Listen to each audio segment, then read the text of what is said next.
Hello दोस्तों, आज हम बात करने वाले हैं primary sex organ human male. इससे पहले हम लोग बात कर चुके हैं ह्यूमन रिप्रोडक्शन से कुछ रिलेटेड इंट्रोडक्शन और उसकी टर्मिनोलॉजी, और उसकी टर्मिनोलॉजी में जितने भी टर्म आते हैं वो पूरी बात किया है। और आज हम बात करते हैं टेस्टिस के, जो प्राइमरी सेक्स ऑर्गन है उसकी बात करने वाले हैं। तो देखिए, जो टेस्टिस है इसका लोकेशन कहाँ है? तो टेस्टिस लोकेटेड होता है आउटसाइड द एब्डोमिनल कैविटी।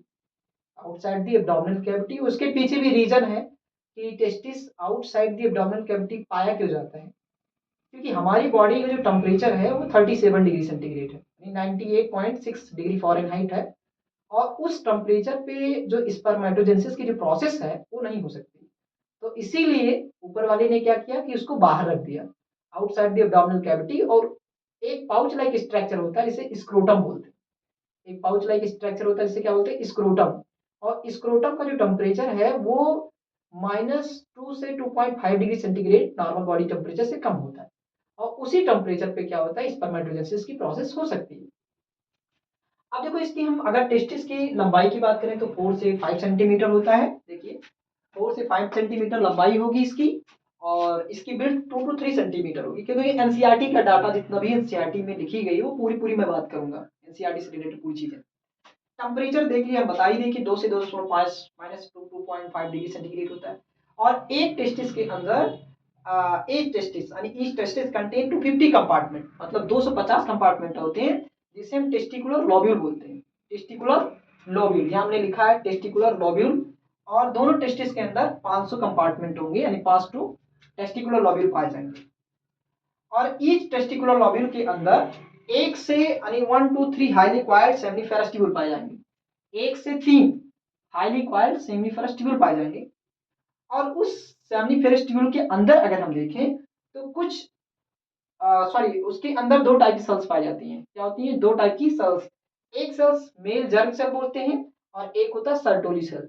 जो मेल जर्म सेल है उसे हम बोलते हैं स्पर्मेटोगोनिया। क्या बोलते हैं? स्पर्मेटोगोनिया बोलते हैं। तो इतनी बात आई होप कि समझ में आया होगा। अब हम बात करते हैं कि मेल जर्म सेल से रिलेटेड या सेमिनिफेरस ट्यूबुल से रिलेटेड बात करने वाले हैं।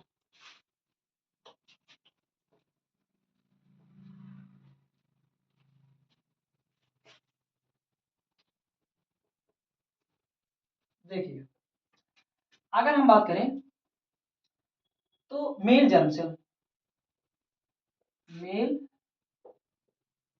जर्म सेल, या इसी को क्या बोलते हैं? Spermatogonia, gonia. और एक होता है Sertoli cell, Sertoli cell. Male germ cell जो स्पर्मेटोगोनिया है ये प्रोड्यूस करता है स्पर्म। क्या प्रोड्यूस करता है? Produce sperm by the process spermiogenesis. Spermato sper या स्पर्मेटोजोआ बोल सकते हैं। स्पर्मेटोजोआ यानी स्पर्म, स्पर्म प्रोड्यूस करेगा। सार्टोली सेल क्या करेगा? ये प्रोवाइड करेगा nutrition, provide nutrition,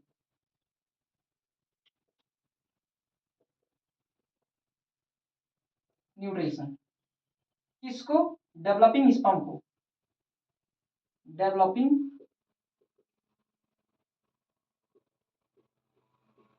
sperm and spermatogonia, spermatogonia यानी मेल जर्म सेल को। तो स्पर्मेटोगोनिया और इसको क्या करेगा? न्यूट्रिशन प्रोवाइड करेगा। अगर हम बात करें कि outside the seminiferous tubule some cells and blood vessels are also present. ठीक है, outside the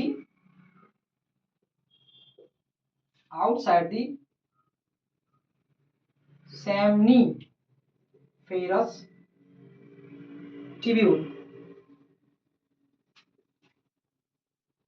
some cells, some blood cells,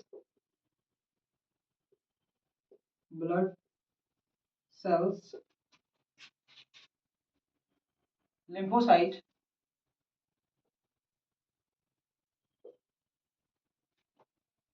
and interstitial cells या लेडिक सेल,